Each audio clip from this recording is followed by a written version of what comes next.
Welcome back to Frank. My name's Kat Davidson. I'm very glad you've come back. I know that there was some difficult stuff to get through, if you're a horse lover particularly, in the last break.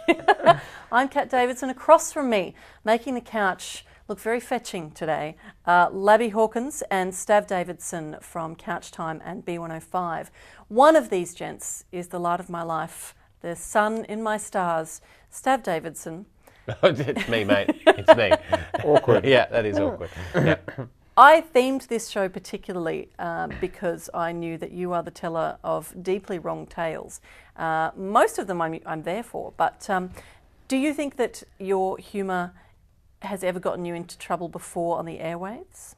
Yes, it has. Well, you know, we're governed by quite a strict regiment of policies and rules of things that you can and can't say, and I'm constantly flirting with it. It's the problem with being the comedian on the show as well, though, is you're constantly asked to walk that line. So yeah, I've gotten in trouble quite a few times. But it's okay because we've got a dump button, so I'm there. He's there, which is great. One time we were listening to a pre-recorded interview. This is the guy that saves my career if we ever need it.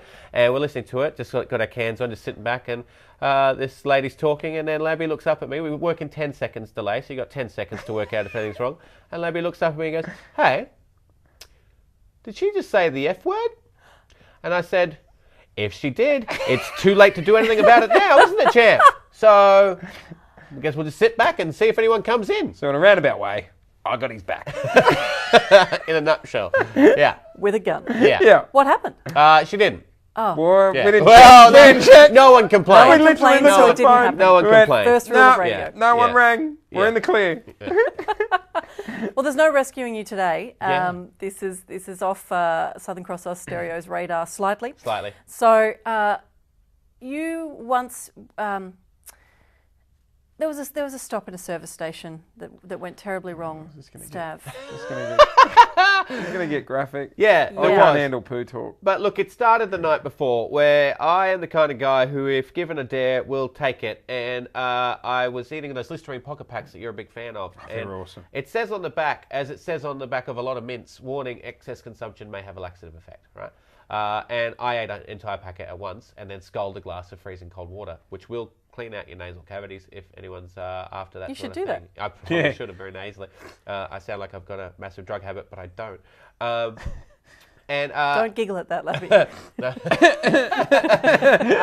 and so I did that the night before, and then I'm driving down the Gold Coast with you, and we stopped off at the big servo, the big BP where the Nando's is, and you ran in to get the fuel, to pay for the fuel, and when you came out, I had completely changed the pants I was wearing, and that was because you'd gone in, you didn't know any of this had happened, but I just went to do what I thought was just a release of pressure, and I self-defecated, which a lot of people say my humour is very self-defecating. Please tell me we have a close-up on Labby. I would have got out, got in a cab and just went home and never called her again. I had to get out. Luckily, I opened the boot of the car, and luckily I was going to a Lifeline bin, so I had a bunch of old clothes there. So I put on this old tatty pair of pants that Yes, had... but what colour were they? They were brown, and they had a lot of holes in them. That's why I was throwing them away. And you got back in the car and were like, "Why are you wearing a different pair of pants?" And I was like, "No reason, don't worry about it." And then you kept on persisting at me like, why are you wearing different pair of pants? And I had to say, "Look, I just pooped my pants." And we had to continue to go down because we were going to a gig, right? We were going to this gig. Man. I know, right? I was ashamed. But we were driving to this gig. I felt mortified. I dropped you off at the gig, and I went across to Australia Fair. We're at the casino. I went across to Australia Fair to find a pair of pants, and I was walking up against the walls like this because the pants had no ass in them.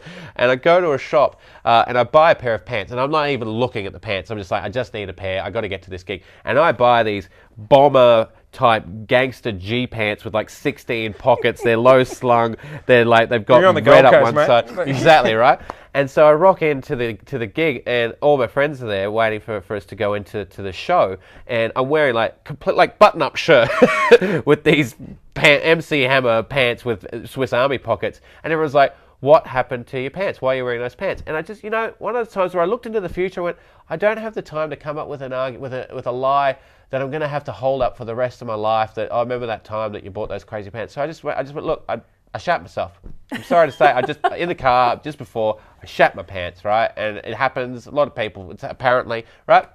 Here's the twist, though. You were there. We went into this gig, right? And it was a debate. And the lead guy who gets up in the debate, and I'm feeling like I'm alone on an island of people that have pooed themselves. Because when I once said, like, all men wee in the shower, and all the guys went, no, we don't. And I went and looked at them, you sons of bitches, you know that you do. And after the fact, they went, yeah, we do. So I'm like, hey, who hasn't pooped themselves? And everyone's like, no one has. So I'm feeling really mortified at this stage. And then the guy who's hosting the debate, big stand-up comedian, I can't remember his name at the moment, but he gets up and goes, look, I have to be honest. I knew I had this gig. I was about to prepare for the gig. But on the way here, I've actually just shat myself. And I have, in a room full of 600 people, yeah, woo! You lost it. Yeah, you the man! And I've had this moment of, oh my God, I'm bonding over this experience. What are the odds that we could have both had that same experience on the same day? The only thing wronger than a story that I know is making Labby want to get up off that couch right now and make a run for it would have to be a story that involves a threesome with your sister. Oh, okay. Not your sister. No. I was about to go, here we go. This got better. Well, not directly. Yeah, look, I think threesome's on most guys' bucket lists. Still haven't done one. Looking at you. Oh, I have. I know, right? That's not fair. That's not fair. That's not fair. That's so not fair. That's what I said. You're talking about being wrong. And she's like, that's wrong. That's wrong. And she's like, those days are behind me. I got that out of my system. That. I know, right? Yeah, I know. So where and am those I? days are well behind you. Yeah, right. Exactly. Yeah. And that's where I wanted to be. But I was in a nightclub in Scotland. And I went back there with my sister, and we went out for a night. And this lady came up to me and she's like, "Oh, you're a good-looking chap. I won't do the accent.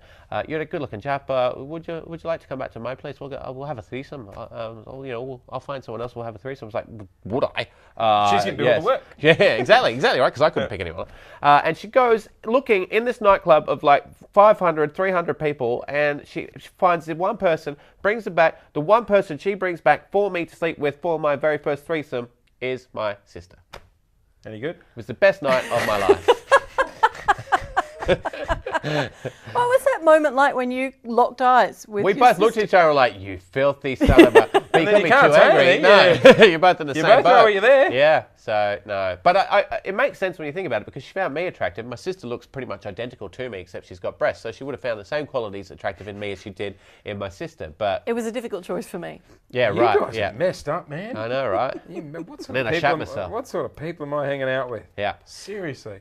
The show is called Wrong. Well, the theme of the show is Wrong. The show itself is called Frank. And your guests today, and my guests, have been Labby Hawkins and Stav Davidson. Gents, thank you. I hope we fit the theme right. Yeah. I have to go. I've got to go. My name's Kat Davidson. Thank you.